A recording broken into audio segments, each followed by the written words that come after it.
Hornets, welcome to the third episode of KBTV. I'm Chloe Vandegraff. And I'm Seamus Hart. This week's episode takes a look at how students and staff spend their time. We'll talk about Keeling's early start time and learn more about Principal Coburn's daily routine. We'll look at the work of student volunteers at political campaigns and some tips for avoiding fake news so you don't waste your time. All this coming up next on KBTV.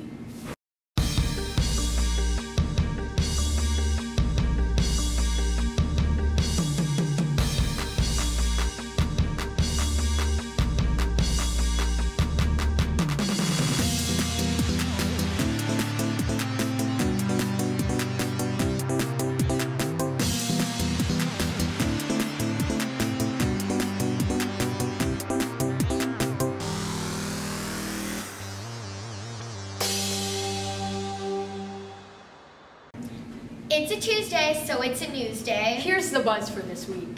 Beto O'Rourke and Ted Cruz are two of the candidates running for U.S. Senate in the upcoming midterm election. At a young age, students develop opinions. In Miss Lufer's party politics class, students learn about political events and are even preparing a mock election. This year, students are taking an interest in the U.S. Senate elections and are volunteering their time at rallies. KBTV reporter Jai Nagaraj and photographer Alex Miranda take a closer look. With the midterm election right around the corner, you might think you have to be 18 to get politically involved.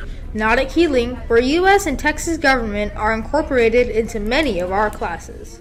So last year we learned about different government economies, ranging from market economy to command economy. And this year we've learned a lot about how different types of government really affects the way that people live, where people live, and how people live, and how laws are passed. For students interested in digging deeper, classes like Miss Lufer's Party Politics offer a more in-depth look. So, party politics has been designed to focus on specific elections, so traditionally the presidential election, but this year we're doing it during a midterm, so we're focusing on the Texas Senate race between O'Rourke and Cruz, and then also sort of getting a grounding in politics generally, so looking at how government works, how the Democratic and Republican parties work, and sort of building a foundation for that. If that's still not enough, some students take the initiative themselves to exercise their full rights as a minor citizen. I think my job as being like a citizen and part of the U.S. is to speak my voice and talk about my own opinions and beliefs. I think I started back in 5th grade because my mom and I went to the Women's March because I found that was a big issue and it was important for my beliefs. Don't let your age stand in the way of being an involved citizen of your state, your country, and your school. You can make a difference. This has been Jai Nagaraj reporting for KBTV. Being involved in politics is the best way to work for change. It's also important to be informed about current events. It isn't easy to differentiate fake news from real news. It's crucial to know if the information you're getting is authentic. KBTV reporter Evie Bernard and KBTV photographer Ariana Mendez tell us more about staying objective. Or you're saying if we don't do something about biodiversity loss now, it's high up. It's a 9 out of 10. You have 20 minutes. Nowadays, students and teachers rely on the internet for information. While it could be handy, sometimes it's hard to tell how reliable the information really is. Oftentimes, students have a hard time finding the right places to get the information. Students should look for sources that are objective in nature, meaning they are not overly emotional or sensationalized. They should look for sources that are credible, recognizable, names that they've heard of before. Some students at Keeling are already practicing these techniques. I get my news from multiple sources using Google News, so I'll use like Fox and CNN so I see both sides of the argument. Though these methods may take extra time, they are necessary to ensure accurate and dependable information. This has been Ariana Mendez for Evie Bernard reporting for KBTV. Okay. It's important to have the right information. One person on our campus whose job relies on having the right information is our principal, Miss Coburn. Miss Coburn has many responsibilities to keep Keeling running smoothly.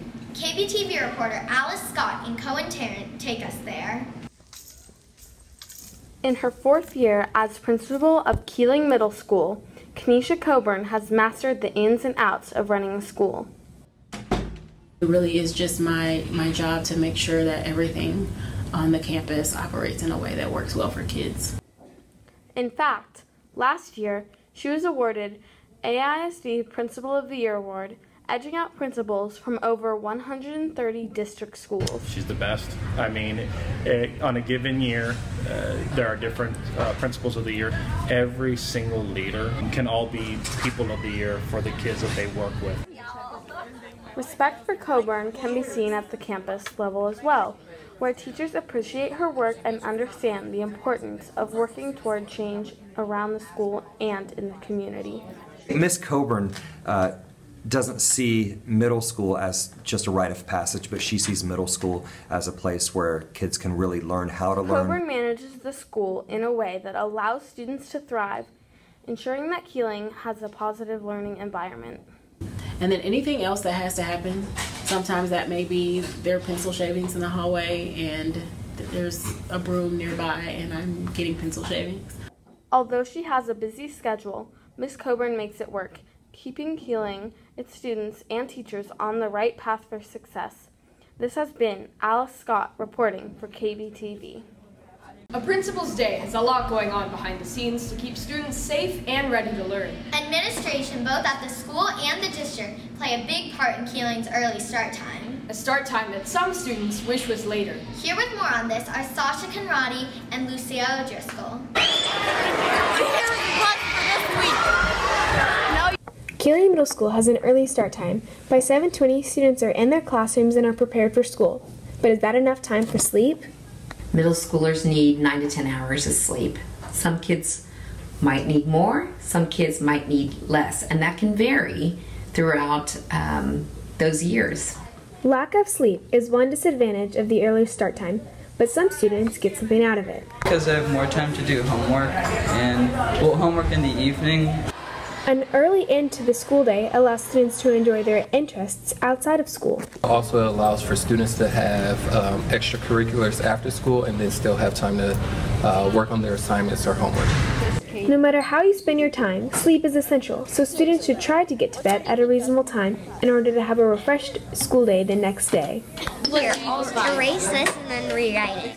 This has been Sasha Conradi reporting for KBTV. And I'm not going to write this one.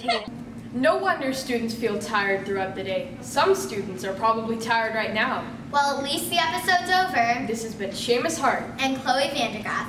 Thanks for watching KBTV, Keeling's #1 source for news and information. Gosh, I really want to get something for Halloween for all my friends, but everything's just so expensive. What will I ever do? Don't fear, boograms are here. They're going to be sold on the 16th during all lunches. Wow, that's so inexpensive. Yeah, you can get your friend a card and a treat for only $2. I'm going to get all my friends a boogram, maybe even one for myself. That's awesome!